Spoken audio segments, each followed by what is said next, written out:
World cup चालू होण्याआधी सगळ्यात जास्त एकाच नावाची चर्चा होती आणि ते नाव म्हणजे अभिषेक शर्मा. कारण तो हा T20 वर्ल्ड कप चालू होण्यापूर्वी ज्या प्रकारे खेळी करत होता त्याने असं दिसून येत होतं की हा वर्ल्ड कप फक्त अभिषेक शर्माच गाजवणार.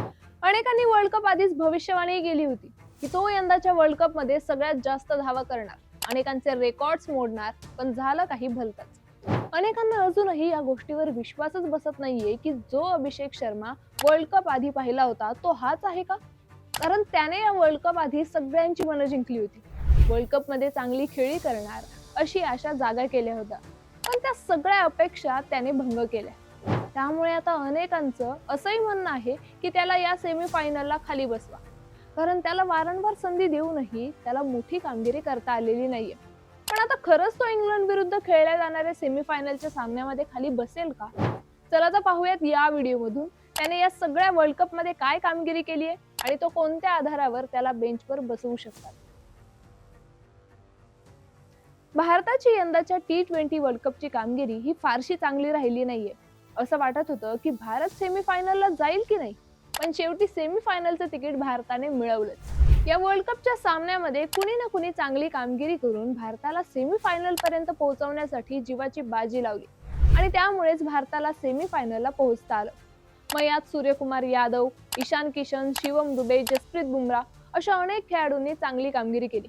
यात आणखी एक खेळाडू आहे ज्याने सगळ्यात जास्त प्रभावित केले आणि तो म्हणजे संजू सॅमसन.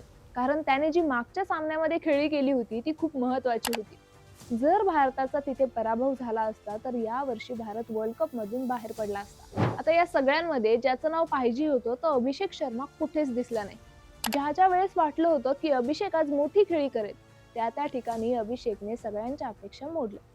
सगळ्यात महत्त्वाची मॅच भारत आणि वेस्ट इंडिजची होती, कारण भारताचा पराभव झाला असता तर सेमीफायनलची मॅच सुद्धा भारताला खेळता आली नसती. त्यामुळे या मॅच मध्ये त्यांच्याकडून चांगली खेळीची अपेक्षा होती, पण त्याने तिथेही चाहत्यांची मनं नाराज केली. त्याचा या वर्ल्ड कपचा प्रवास पाहिला तर अभिषेक सलग 3 वेळा शून्यावर बाद झाला, जी की खूप निराशाजनक बाब आहे. त्यानंतर साऊथ आफ्रिकेविरुद्ध त्याने आपलं खातं उघडलं. तिथेही त्याने थोड्या आशा जागृत केल्या की तो फॉर्म मध्ये आलाय, पण तिथेही त्याला मोठी खेळी करता आली नाही.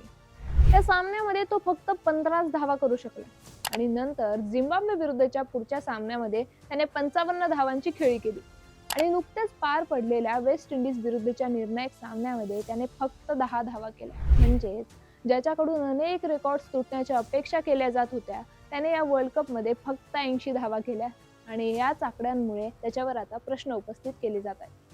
खरं तर अनेकांना वाटत होतं की अभिषेकला ते 3 डक मिळवल्यावरच बेंचवर बसवतील, पण कर्णधार सूर्यकुमारने त्याच्यावर विश्वास दाखवला.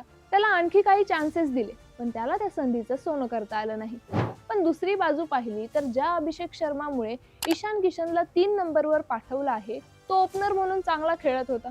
पण येणाऱ्या मॅचेस मध्ये जर अभिषेकला त्या जागेवरून काढलं तर संजू सॅमसन आणि ईशान किशन ही जोडी भारताला चांगली सुरुवात देऊ शकते. फिल्डिंगच्या बाबतीतही अभिषेक शर्मावर प्रश्नचिन्ह उपस्थित केले जात आहे, कारण त्याने या वर्ल्ड कप मध्ये अनेकदा कॅचेस सोडले. धावाही थांबवण्यात तो अयशस्वी झाला, त्यामुळे फिल्डिंगचाही मोठा प्रश्न आहे.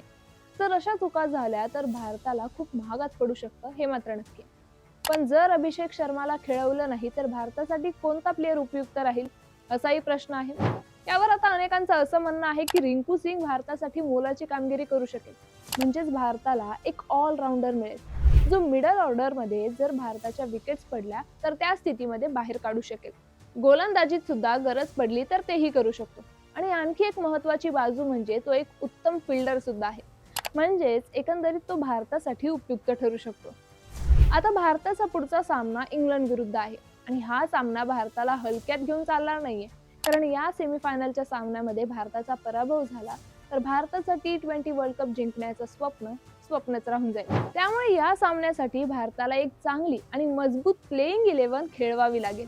जरी या सेमीफायनलच्या सामन्यामध्ये अभिषेक शर्माला खेळवलं आणि त्याने पुन्हा निराशाजनक कामगिरी केली तर भारताला हे परवडणार नाही, कारण एक चूक आणि भारत थेट वर्ल्ड कपच्या रेसमधून बाहेर पडणार. त्यामुळे आता हे पाहणं खूप मनोरंजक ठरणार आहे की त्याला पुन्हा एकदा संधी देतील का. पण त्याचे आतापर्यंतचे वर्ल्ड कपचे आकडे पाहता त्याला खरंच आणखी एक संधी द्यायला पाहिजे का, हा महत्वाचा मुद्दा आहे. आता तुम्हीच आम्हाला कमेंटमध्ये सांगा. अभिषेक शर्माला सेमी फायनलला खेळवलं पाहिजे की नाही?